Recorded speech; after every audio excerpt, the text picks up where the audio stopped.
اتنا بڑا مینار جو کئی میل دور سے نظر آتا تھا، کئی میل دور سے انسان دیکھ لیتا تھا کہ اس ہلاکو خان نے کھوپڑیوں کا جو مینار بنایا ہے، اس خان کا بنایا ہوا وہ مینار بڑی دور سے نظر آ رہا ہے۔ اب وہ کتنے انسان اس نے قتل کیے ہوں گے؟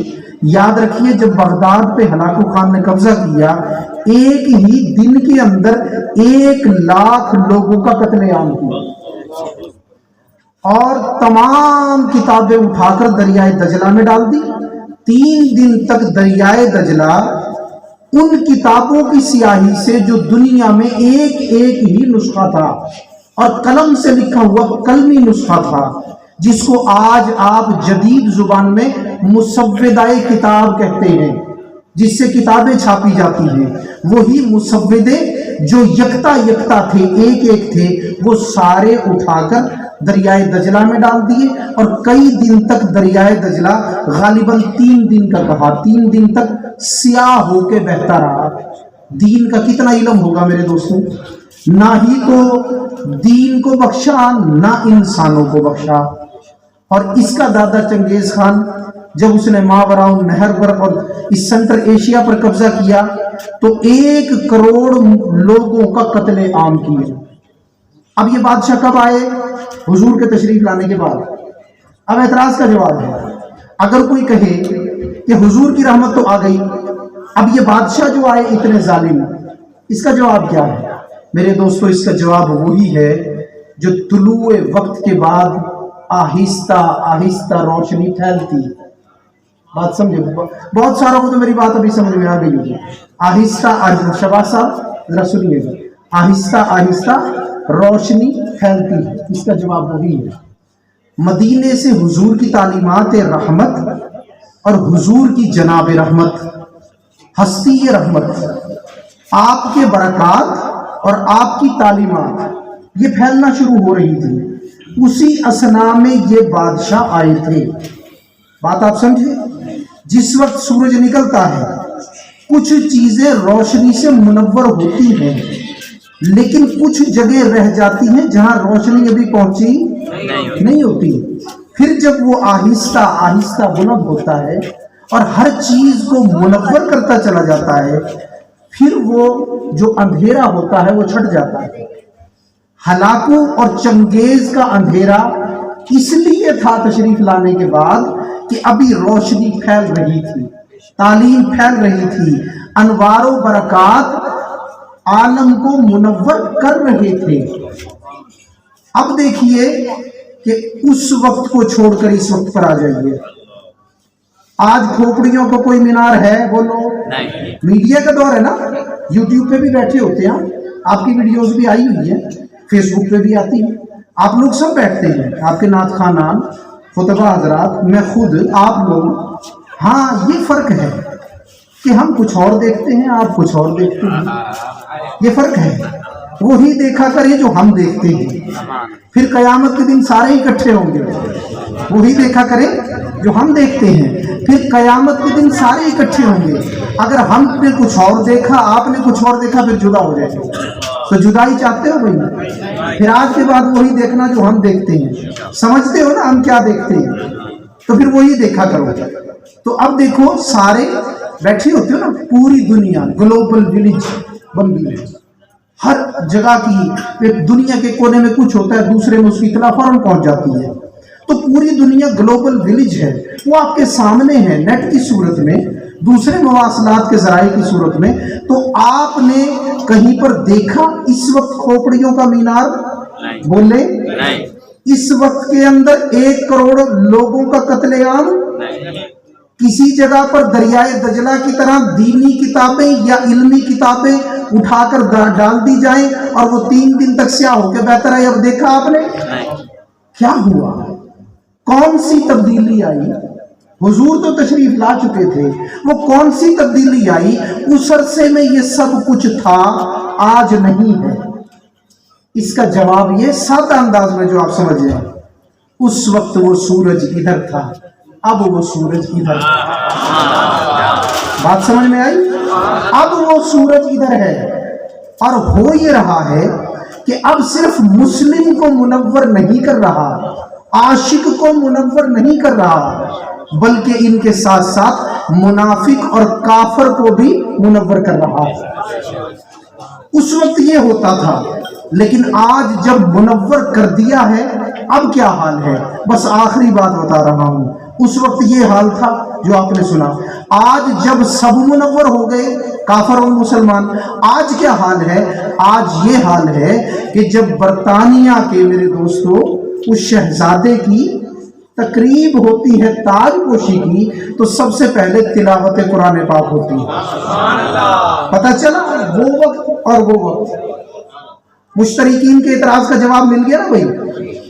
اور پھر آج اگر امریکہ کی سینٹ کا اجلاس ہوتا ہے اس وقت میں، جبکہ میرے دوستو یہ تھوڑے عرصے پہلے کی بات ہے کہ فیصلہ کرنا تھا اس ملک کو قائم بھی رکھنا ہے یا بس اب اس کو ختم کر دینا ہے، اس کا شٹ ڈاؤن ہونے والا ہے، 1 گھنٹہ رہتا ہے، کانگریس کا اجلاس ہونا ہے، اور اس وقت کے اندر یہ دیکھنا ہے کہ اگر اس ملک کو چلانا ہے تو اس کے سسٹم میں مزید قرض ڈالنا پڑے گا، مزید رقم، مزید پیسے جو اس کو ضرورت ہے سسٹم کو چلانے کے لیے وہ ڈالنے پڑیں گے۔ اگر نہیں ڈالتے تو پھر 52 ریاستوں کی آزادی کا اعلان کر دیا جائے، جیسے روس کا ہوا۔ جب یہ فیصلہ کرنا تھا، ہے کافر میرے دوستو، مسلمان نہیں، عاشق نہیں، میرے مصطفیٰ کی اس طرح سے جیسے تم وہ چاہنے والے نہیں، لیکن جب ملک کی بقا کا مسئلہ تھا تو انہوں نے کہا اس اجلاس سے پہلے وہی کتاب جو صاحب کتاب پر نازل ہوئی ہے، وہی قرآن جو صاحب قرآن پر آیا ہے، وہ برکت والی کتاب ہے، آؤ آج ہم بھی اس سے برکت حاصل کریں۔ کسی مسلمان قاری کو بلاؤ، ملک کا فیصلہ کرنا ہے، اس سے پہلے برکت کے لیے قرآن کی تلاوت کرنا۔ جب قرآن کی تلاوت کرتے ہیں اور پھر اس کے بعد اجلاس کرتے ہیں تو اس کے بعد ملک کو قائم رکھنے کا فیصلہ ہوتا ہے، تو اراکین کانگریس میں سے کچھ لوگ اٹھ کر کہتے ہیں دیکھ لو یہ قرآن کی برکت ہے۔ اب وہ آفتاب خط نصف النہار پر ہے، اب ہر چیز کو منور کر رہا ہے، اور روشنی اتنی پھیل چکی ہے کہ اب ہلاکو اور چنگیز جیسے ظالم نہیں ہوتے۔ اب میرے دوستو وہ لوگ جو کھالیں اتروا دیتے تھے، اعضاء کو کاٹتے تھے، اب وہ لوگ آپ کو نہیں ملیں گے۔ اور یہاں یہ بھی بتا دوں، اسی خط نصف النہار پر رہتے ہوئے اس روشنی نے اور بھی بڑھتے جانا ہے۔ وَلَلْآخِرَةُ خَيْرٌ لَكَ مِنَ الْأُولَىٰ، اس روشنی نے اور بڑھتے جانا ہے۔ اور جب یہ روشنی اور بڑھتی گئی تو اس وقت جتنے معاشرے ہیں وہ اسلامی معاشرے تو نہیں کہا جا سکتا، مسلمان معاشرے کہا جا سکتا ہے، مسلمان ملکوں کے معاشرے ہیں یا کافروں کے معاشرے ہیں، ان سب کے اندر آپ دیکھیں گے ایک یکسانیت آئے گی، ایک امن آئے گا، ایک سلامتی آئے گی، حقوق کی رعایت آئے گی، غریبوں کا خیال کیا جائے گا۔ ابھی جو کچھ رہتا ہے وہ بھی اسی سورج کی اس زائد روشنی سے وہ بھی منور ہو جائے گی، وہ کمی بھی پوری ہو جائے گی۔ تو یاد رکھو حضور کی روشنی بڑھتی جائے گی، اور جو کچھ آپ کو کمی بیشی نظر آ رہی ہے یہ بھی پوری ہو جائے گی۔ تو اس وقت اس لیے تھا کہ روشنی پھیل رہی تھی، اب روشنی بھرپور ہو چکی ہے، تو اس لیے اب وہ چیزیں نہیں پائی جاتی۔ یہ مشترکین کے اعتراض کا فقیر نے جواب دیا۔ انشاءاللہ اس موضوع پہ تفصیلی گفتگو انشاءاللہ پھر کبھی کریں گے۔ اللہ تبارک و تعالیٰ سے دعا ہے کہ ہمارے بچے وسیم کی شادی کے تمام امور کو بخوبی بحسن و خوبی سر انجام فرمائے، اور اس تمام امور میں ان کو آسانیاں عطا فرمائے، اور ان کی زندگی کو خوشیوں کا گہوارہ بنائے، اور زوجین میں باہمی پیار و محبت عطا فرمائے۔ وما علینا الا البلاغ المبین۔